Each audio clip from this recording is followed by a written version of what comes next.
Hi everyone, my name is Jeff. Welcome to Rocket Rose Art. This week, because of this thing, I can't really do a project for you. So what I'm going to do is I'm going to show you 5 different items that I've made in the past and ask you to tell me which of these you'd like me to do a project on. Unfortunately, you've probably noticed in the past in some of my videos I had like a little growth on the end of my thumb. We've had to have that taken off simply because it was getting in the way and it was starting to get a bit painful. So I can't do anything at the moment, got to stay out of water, it's a bit sore, so I can't do any videos for you at the moment. Well, not sorry, videos, can't do any projects for you at the moment. But I am going to go through these different pieces here in just a minute.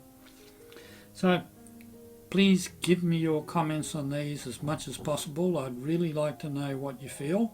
If you like more than one, let me know, and if you'd like to see them in any particular order, let me know, and I would really appreciate that. Also, any other comments at all, much appreciated. Don't forget our community tab, and yeah, reply to that poll in there. Haven't got many votes yet. I'd really like to know your feelings on that. So I will show you these pieces right now, and I will try and go over the techniques that they will involve, so that'll help you make a decision what you'd like to see. So the first one I want to show you is this one here. The concept I had in mind was based around the saying opposites attract. In this case, we've got opposites repelling. It is a reaction plate, so the glasses do react.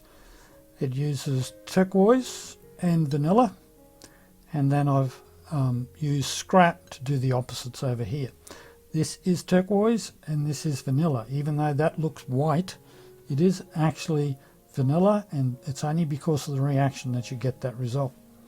This is solid all the way through. It's not on clear. It could be made on clear if you wished, and I think that's a nice plate. I've got little bumpers on it. It could go on a stand, but I think that's a nice plate, and I think you'd enjoy making something like that. The next one is this little bowl. It's a simple little bowl, but I think it's nice as well. It's all made of transparent glass. There's no opal glass in that, and it does have a couple of different techniques that you'd probably find useful. One is getting all of these pieces to join nicely, so you got nice clean joins. There's some coal working around the edge here. It does use transparent and iridized, and obviously we'll be slumping it in a mold. There'll probably be a couple of different firings. There'll be the initial full fuse, then there'll probably be some coal working, and then maybe a fire polish before the final slump. So again, nice little simple project that I think you'd enjoy.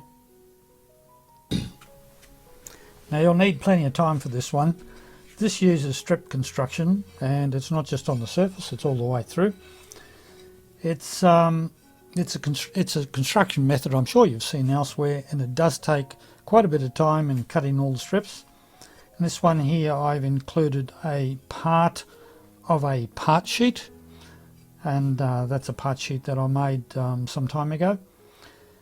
It will show you how to get all of these nice and straight and butted up against all of these dividing lines in here. I think you'd enjoy that, but you'll need to set quite a bit of time aside for making this and have it somewhere where you can sort of put a bit together, come back to it, put a bit more together and come back to it, which is typically what I would do with this. It may be I may do the video over a couple of different parts. It all just depends on how concise I can make it.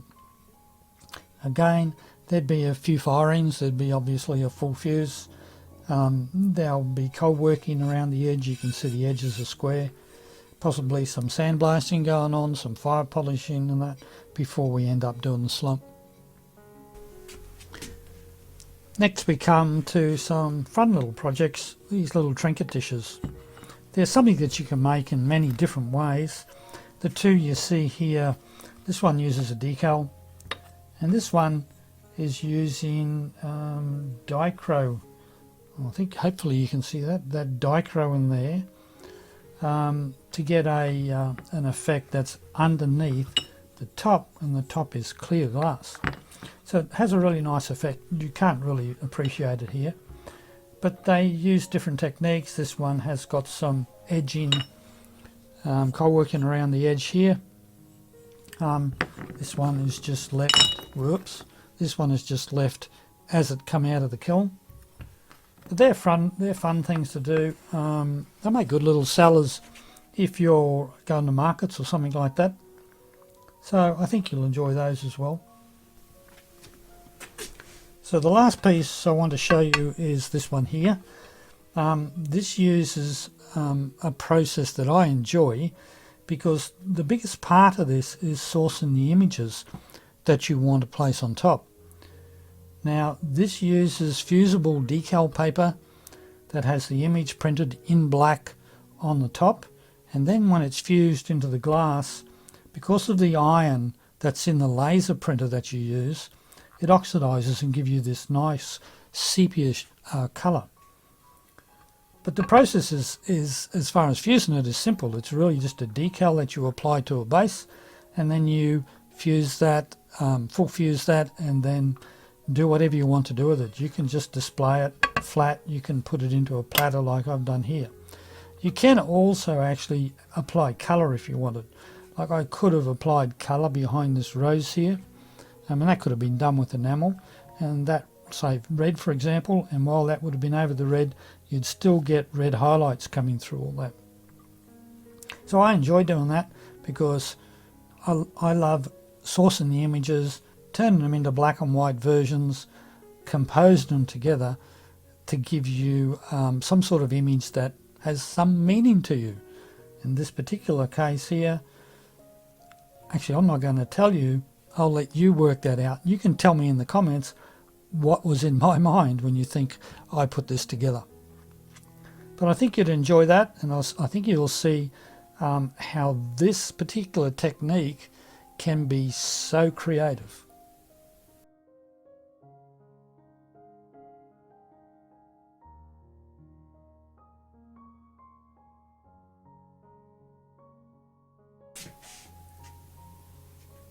So that's all the pieces. I hope it gave you enough information there so you can make a decision.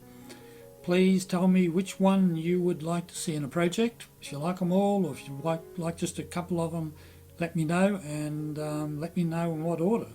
So give me some priority over it and I will make a decision. I probably won't start those this week because I don't think this is going to allow me to do that. But I will try and get another video out next week for you. Not sure what that's going to be just yet. So don't forget, all your comments, all your questions, love to hear from you. Don't forget the community tab, and please vote on that little poll that I've got in there. And don't forget, a couple of videos up here if you want to watch a couple more videos, and that little subscribe button and turn on the notifications. And I will see you next week in another video, so bye for now.